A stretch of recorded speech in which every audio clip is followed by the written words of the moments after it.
Welcome back, everyone. Today, we are diving into the fast-paced world of broadcast journalism. Whether you're studying media or just want to know how your favorite news segments are put together, this is your comprehensive guide to TV programs interviews. Let's get started. Introduction to TV interviews. A fundamental component. Television interviews are a core pillar of broadcast journalism. Think about it. While newspapers rely entirely on written descriptions, television uses the power of both sight and sound. You get to see the nervous sweat, hear the cracking voice, or feel the genuine joy of a guest. Our primary goal as broadcasters is to use these visual and auditory elements to extract information, explore complex issues, and reveal the human side of a story directly to the audience. Types of television interviews, but not all interviews are created equal. The type of interview you choose dictates the tone, the location, and how you write your script. Information and accountability. First, we have hard news or accountability interviews. These are fast, objective, and sometimes a bit confrontational, like a journalist pressing a government official on missing relief funds. On the other hand, we have informational or expert interviews. Here, the goal is education. You might bring in a climate scientist to help the audience understand a sudden change in global weather patterns. Personality/profile interviews. Next up are personality or profile interviews. These step away from breaking news to focus on the personal life and emotional journey of a prominent figure. The tone here is much more relaxed. Think of an in-depth sit-down conversation with a famous author discussing the real-life inspiration behind their latest novel. Vox Pop.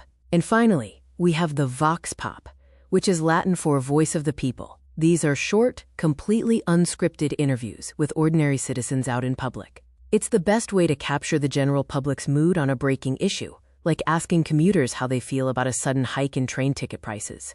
The pre-interview phase. Now that we know the types, how do we prepare? Let's look at the pre-interview phase. The success of an interview is largely determined before the broadcast begins. Walking into a studio unprepared is the fastest way to lose your credibility. Thorough background research is absolutely critical. Defining the angle. Your research helps you define your angle. An angle is your specific focus. Without it, your interview will just ramble. For example, if you're interviewing an action movie star who just directed their first documentary, your angle might ignore their acting completely and focus entirely on their challenging transition to the director's chair. Drafting open-ended questions. When drafting your questions based on that angle, always use open-ended framing.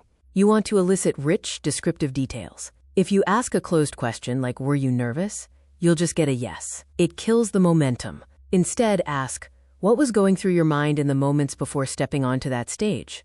The pre-interview briefing. Right before going live, producers will do a pre-interview briefing. This is a friendly chat in the green room to make the guest comfortable and outline the broad themes of the show. But here's the golden rule.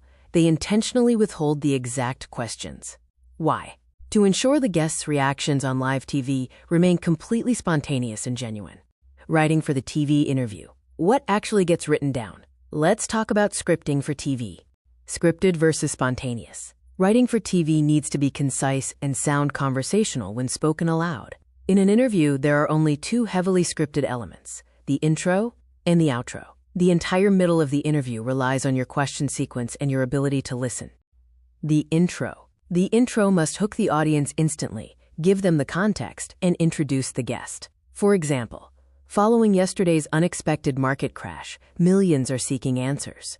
Joining us live is the chief financial analyst to explain what happened. It's tight, it's punchy, and it sets the stage. Question sequencing. For the unscripted middle section, you rely on question sequencing.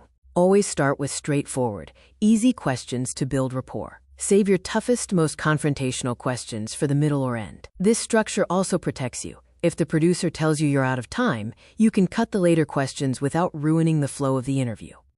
The outro. Finally, the outro. This is a brief closing statement to summarize the chat, thank the guest, and toss the broadcast to the next segment. It has to be heavily scripted because you usually have to read it while a director is counting down in your ear, 3, 2, 1, to hit a precise commercial break.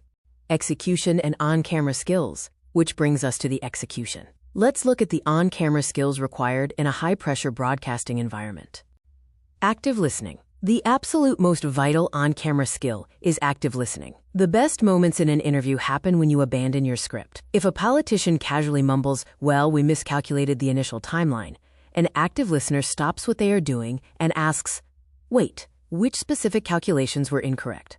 Controlling the flow. You also have to be the boss of the time clock. TV segments operate on strict limits down to the second. You have to learn how to politely but firmly interrupt a rambling guest. A phrase like, "That's a fascinating detail, but to bring us back to today's main issue," is a polite way to take back control and ensure your most important questions get answered. Adapting to technical constraints. And you have to do all of this while managing a chaotic technical environment. You might be dealing with audio delays on a satellite link, loud crowds on the street, and a producer talking in your earpiece. Through it all, you have to maintain deadlocked eye contact with your guest and the camera to project confidence to the viewers. Let's wrap things up. To summarize, a great TV interview isn't just a casual chat. It is a dynamic media format that requires rigorous journalistic inquiry and concise writing beforehand, paired with incredibly sharp, adaptable technical execution when the red light goes on.